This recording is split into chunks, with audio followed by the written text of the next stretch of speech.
மாம்பழ மாதம். ஆனி மாதத்தை மாம்பழ மாதம் என்று சொல்லலாம். மாம்பழத்துக்கு இந்த மாதத்தில் முக்கியத்துவம் தருவார்கள்.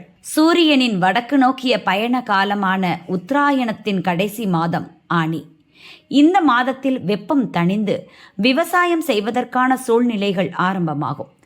ஆனி பௌர்ணமி அன்று அம்மன் கோவில்களில் மாம்பழம் படைத்து வழிபடுவது சிறப்பான பலன்களை தரும்.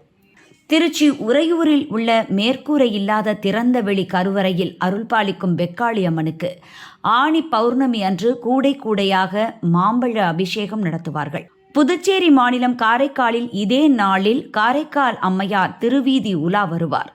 அப்போது பக்தர்கள் உயரமான இடங்களில் நின்று மாம்பழங்களை கூடை கூடையாக சுவாமி செல்லும் வழியில் அபிஷேகம் செய்வார்கள். நமக்கு எந்த காலத்தில் எந்த பொருள் அதிகமாக கிடைக்கிறதோ அதை கொண்டு அதன் பின் காரணமாக இறைவனுக்கு இவ்வாறான நைவேத்தியம் செய்வது அவருக்கு நன்றிக்கடன் செலுத்துவது போல் ஆகும். எல்லாமே நமக்கு இறைவனால் தான் கிடைக்கிறது. அதற்கு நன்றி தெரிவிக்க வேண்டியது நமது கடமை. அது மட்டுமல்ல, நமக்கு யார் நன்மை செய்தாலும் அவன் மீது நன்றி உணர்வை காட்ட வேண்டும் என்ற அருமையான தத்துவத்தையும் இந்த நிகழ்ச்சிகள் உலகத்திற்கு எடுத்துச் சொல்கின்றன.